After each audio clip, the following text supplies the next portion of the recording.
목포는 조선시대의 전라도 무안현에 속한 포구였습니다. 목포라는 이름의 유래가 정확히 전해지는 건 없고 조선 태조 때 목포진을 설치했다는 기록에서 이름이 보입니다. 목포진은 군시설로 종사품 무관인 만호가 책임자였고 행정중심지는 무안이었지요. 목포는 1897년 10월에 개항을 하게 되고 목포항이 속한 무안군은 무안부로 승격됐습니다.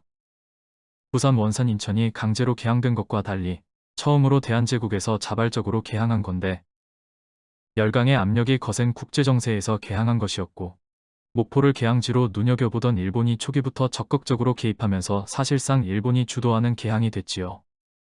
개항과 동시에 조계지가 설정됐는데 말이 각국 조계지였지 사실상 일본의 전관 조계지나 마찬가지였습니다. 1900년대 초 사진을 보면 개항하고 10년도 안 된 시점인데도 일본 가옥들이 거리를 차지했네요. 일본인 거주지는 유달산 기슭에 자리 잡은 일본 형사관을 중심으로 형성돼 나갔습니다. 일본 형사관은 을사조약 이후 이사청으로 전환됐는데 이사청은 통감부의 지시 아래 지방행정을 관리하는 기관으로 무엇보다 한국에 거주하는 일본인들을 지원하는 일을 맡았습니다. 1910년 행정구역 개편 때 무안부가 목포부로 이름이 바뀌었고 1914년에 유달동, 만호동, 대성동, 목원동 같은 계양장 지역만 목포부에 남고 나머지 지역은 무안군으로 분리됐습니다. 목포부청은 이사청으로 쓰이던 옛 영사관 건물에 두었는데 광복 후에도 계속 목포시청으로 쓰였지요. 1974년에 시청이 용당동 현재 자리로 이전한 뒤 옛 영사관 건물은 시립도서관, 목포문화원 등을 거쳐 지금은 목포군대 역사관이 돼 있습니다. 무안군청은 북교동 감리서 자리에 두었습니다. 감리서는 계양장에서 외교나 통상 관련된 일을 맡아보던 관청인데 목포항이 개항된 1897년 설치됐다가 1906년 폐지됐지요. 무안군 아닌 목포시에 있던 무안군청은 1969년 무안읍으로 옮겨갔고 그해 무안군에서 분리된 신안군이 북교동 청사를 이어서 사용하다가 2011년 아패도에 청사를 지어 옮겨갔습니다. 북교동 청사는 지금 요양병원이 돼 있습니다. 유달산 기슭에 일본 형사관이 건립될 때 경찰서와 우편국 같은 시설들이 함께 조성됐고 이 거리를 중심으로 시가지가 확장되며 각종 기관들과 은행들이 자리 잡았습니다.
(1913년) 호남선 목포역이 문을 열었습니다.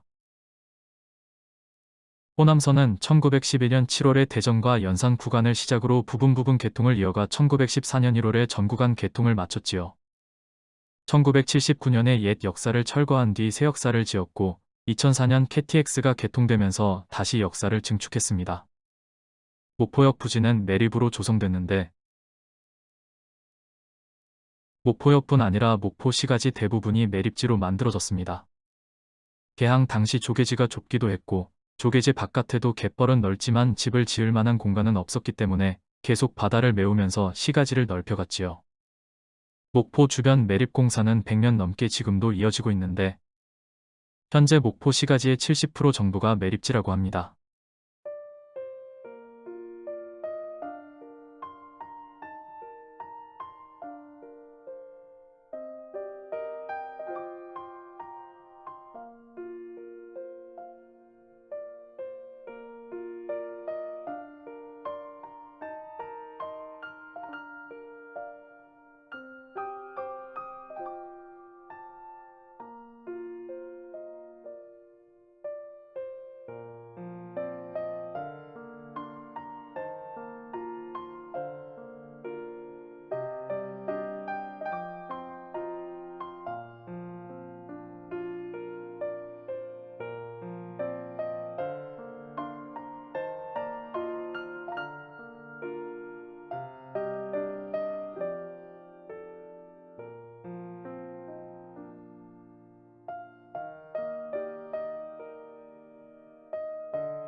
시가지 동북단 높은 언덕에 송도신사가 있는데 작은 섬이었다가 갯벌이 매립돼 동산처럼 된 곳입니다.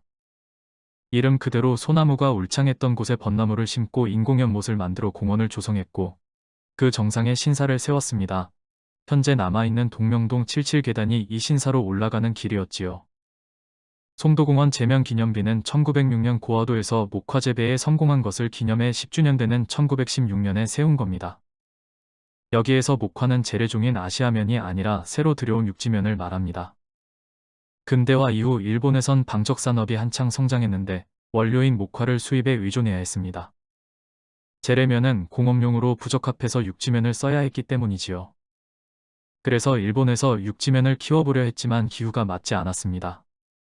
그러다 목포 주재 일본 공사였던 와카마스가 조선에서 육지면 재배가 가능할 것 같아 고화도에 심어봤는데 성공한 겁니다. 농민들에게 육지면 재배를 권장했지만 별 반응이 없자 조선 총독부에선 헌병까지 동원해가며 강제로 재배 면적을 넓혀 나갔습니다. 목화 시험 재배와 종자 관리 등 목화에 관한 일체의 사업은 목포 권원모범장에서 맡아 했지요. 전남 지역은 육지면 최대 생산지가 됐고 목포항은 그렇게 생산된 목화들의 집산지가 됐습니다. 목포항에는 목화자루들이 산더미처럼 쌓였고 일본 방직산업 중심지인 오사카와 고베로 실려나갔습니다.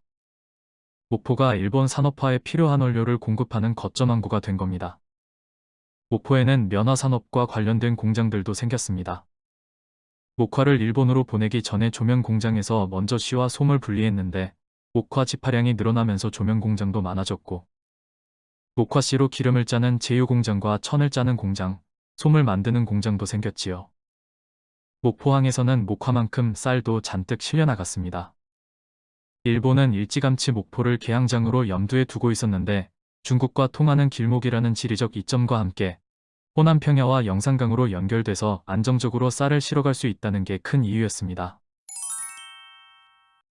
일본의 거점 항구로 인천, 부산과 함께 손에 꼽히는 항구도시였던 목포는 해방 이후 일본은 물론 공산화된 중국하고까지 교역이 막히면서 불리한 상황이 됐고 수심이 얕은 데다 퇴적물이 계속 쌓이는 지형 특성상 대형항만으로 성장하는 데도 불리해서 지정학적 위치에 비해 크게 성장하지 못하고 있다는 느낌이 듭니다.